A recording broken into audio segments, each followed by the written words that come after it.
आखिर मुस्कान और अक्षय का तलाक के दिन करीब आ ही गए। मुस्कान ने बताया कि मेरे बीच कंट्रोवर्सी कराने का पूरा जिसका भी हाथ है उसे मैं बहुत अच्छी तरह से जानती हूँ और वो मुझे उकसाने पे लगे हुए हैं कि मैं अपना मुंह खोलूं। मैं अपनी सास, ससुर, ससुराल और ननद के बारे में जो भी बातें हैं भड़ास अपनी निकालूं और पूरी तरह वो इस मुद्दे को भुनाना चाहते हैं। तो हेलो एवरीवन, स्वागत है आपका इस वीडियो में। बने रहिएगा मेरे साथ। वीडियो पसंद आए लाइक कीजिएगा, चैनल पर न्यू है तो मोस्ट वेलकम है आपका। और अगर पसंद आता है सब कुछ तो आप सब्सक्राइब कीजिएगा मेरे चैनल को। तो चलिए शुरुआत करते हैं। बात करेंगे मुस्कान अक्षय के डाइवोर्स के बारे में। तो बहुत से लोग इस मुद्दे को भुनाना चाहते हैं, कंट्रोवर्सी फिर से शुरुआत कराना चाहते हैं, जबकि ये मुद्दा साइलेंट होकर चल रहा है। मुस्कान ने पूरी सच्चाई बताई कि कौन है वो लोग जो हमारे और हमारे ससुराल के बीच में कंट्रोवर्सी कराना चाहते हैं, जबकि मैं बिल्कुल भी बोल नहीं रही हूँ। और लेकिन वो उकसावे वाली कार्रवाई करते रहते हैं। उस उकसावा वाले जो उनकी बात है वो टॉन्ट करने का वो टॉन्ट करते रहते हैं और मुझे मुझे पूरी तरह उकसाने की कोशिश करते हैं।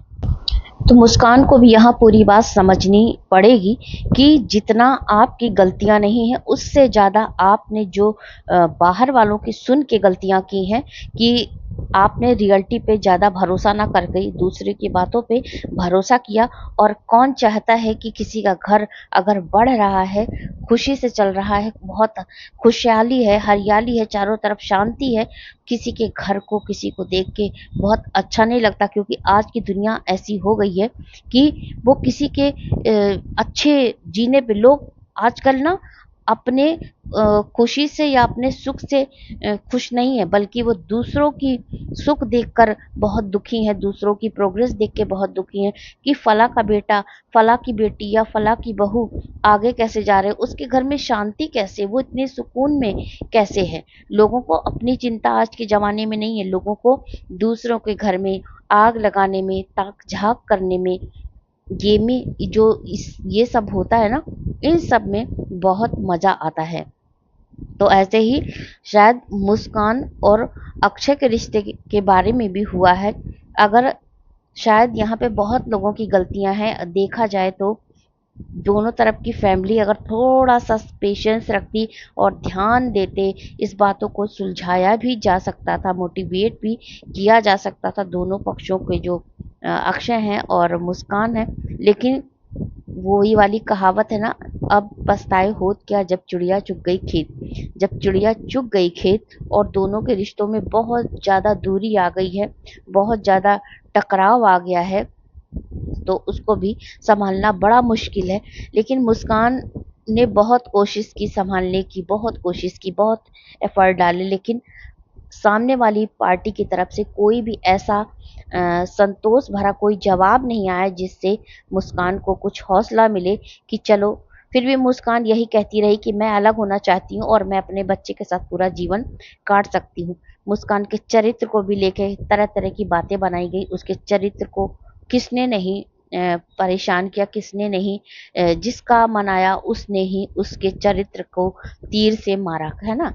तो यहाँ पे एक समाज में जो होता है ना वही बातें हो रही थी। बिल्कुल समाज कहीं अलग मुस्कान का भी नहीं है, और जैसे हम लोग भी रहते हैं तो हम लोग का भी समाज वैसा ही है जो अपने आप से अपने को ना रख पाया। यानी कि मेरा मतलब कहने का ये है कि जिसने अपने आप की इज्जत नहीं की, खुद अपने आप इज्जत नहीं बचाई या अपने घर परिवार की इज्जत नहीं बचाई, तो ये दुनिया ऐसी है कि अगर आप एक एक इशारा दोगे तो वो 10 वार करेंगे। तो ऐसी ही दुनिया ये हो गई है। तो मुस्कान के जो ये मुस्कान का जो मामला है ना, इसमें भी सेम ऐसे ही हुआ है। गलतियां पे गलतियां, गलतियां पे गलतियां लोग करते जा रहे थे। लोगों ने समझा था ये खेल हो रहा है, लेकिन ये खेल नहीं है। जब रियलिटी सामने आ गई तो आंखें फटी की फटी रह गई। मुस्कान ने जल्दी ही एक वीडियो डाली, उसमें पूरी सच्चाई मुस्कान ने बताई। हालांकि बहुत दर्द है उसको इस रिश्ते को खोने का। उसको क्यों नहीं दर्द होगा, कोई भी लड़की हो, अब इसकी उम्र ही क्या है, एक छोटे से बच्चे की माँ है। और मुस्कान ने कहा मैंने हर वो तरीका अपनाया, हर वो कोशिश की कि जैसे ये रिश्ता बचाया जा सके। लेकिन जब अगली पार्टी, अगला पक्ष नहीं हमारा साथ दे रहा है, तो मैं अकेली इस रिश्ते को कैसे बचा सकती हूँ। यहाँ पे उसने 4 लोगों के नाम लिए। आप जान ही रहे होंगे कि ये 4 लोग कौन हैं। 4 लोगों के नाम लिए कि मेरा रिश्ता अगर खराब हुआ है तो इन 4 लोगों की वजह से इस रिश्ते को बचाया जा सकता था, संभाला जा सकता था।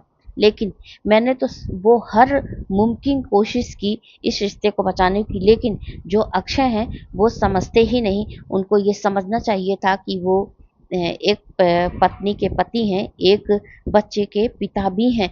सबसे बड़ी अगर ज़िंदगी किसी की खाली हुई है तो एक बच्चा है, ना वो ढंग से माँ की तरह माँ के पास ही रह पाएगा, ना ढंग से उसे पिता का प्यार मिल पाएगा। तो सबसे ज़्यादा तो खराब उस बच्चे की ज़िंदगी हुई है। लोग नहीं समझते कि अपने ऐश में, अपने सुख में, अपने ही मतलब स्वार्थ में इतने स्वार्थी हो जाते हैं कि दूसरे की ज़िंदगी कैसी चलेगी, कितना चलेगी, तहस-नहस करके उसके सपने, उसकी ज़िंदगी, हर चीज़ को कुचल के रख देते। लेकिन अभी समझ में नहीं आ रहा अक्षय को।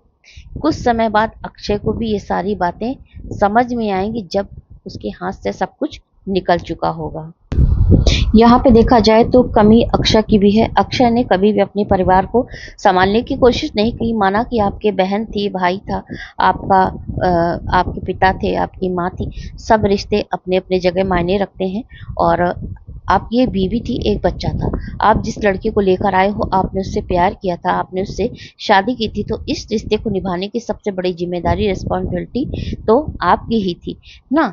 इधर थोड़ा संजना, ये मुस्कान को भी थोड़ा-सा इस बात पर ध्यान देना चाहिए था, जब तुम जान रही थी कि आपके पास 4 लोग ऐसे हैं जो आपका रिश्ता खराब कर रहे हैं।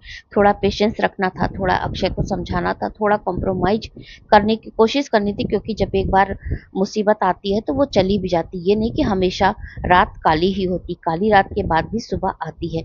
तो सबसे पहले अपनी ज़िंदगी को देखना चाहिए था, और उसके ज़्यादा ज़रूरी था आपको अपने बच्चे की ज़िंदगी के बारे में सोचना, है ना? लेकिन आप फिर भी पता नहीं क्या आँखों में पट्टी बाँध के या कैसे चलती रहीं, आई डोंट नो। लेकिन अब आप कह रही हो कि मैं अपने बच्चे के सहारे पूरी ज़िंदगी काट लूँगी। ये सही बात है, काट लोगी, अच्छी बात है। ज़िंदगी बहुत सबक सिखाती है, पल-पल पे ज़रूरत पड़ती है अपनों की। और ऐसा नहीं है कि आपको पति की ज़रूरत नहीं पड़ेगी, बच्चे को बाप की ज़रूरत नहीं पड़ेगी, सबको सबकी ज़रूरत पड़ती है। अगर इस दुनिया में हर चीज़ की ज़रूरत ना पड़ती तो कोई किसी से शादी ना करता, कोई किसी का बाप ना बनता, कोई किसी की माँ नहीं बनती। तो हर रिश्ता एक दूसरे का पूरक है। और आप काट लोगी ये अच्छी बात है, लेकिन समझने की कोशिश आपको भी करनी चाहिए। भगवान करे आपका लड़का आपके बुढ़ापे का सहारा हो। लेकिन आजकल की जो जनरेशन है ना, और उसके हिसाब से तो देखा जाए तो कोई उम्मीद आप मत रखो बच्चे से। बच्चा, क्योंकि बच्चों का ज़िम्मेदारी निभाना ठीक है, लेकिन फिर भी बहुत ज़रूरी होता है कि बच्चे को अच्छा संस्कार देना। और शायद आप ये सब कर पाओगी, और भगवान आपको शक्ति दें, हिम्मत दें, और अच्छा निकले नसीब आपका आपके बच्चे के साथ। आप खुश रहो, हम सब यही दुआ कर सकते हैं। बाकी आगे ऊपर वाले की मर्ज़ी कि आप अपने भविष्य में क्या लिखा के लाई हैं, आपका बेटा क्या लिखा के लाया है, आगे तो ऊपर वाला ही जाने। Thanks for watching.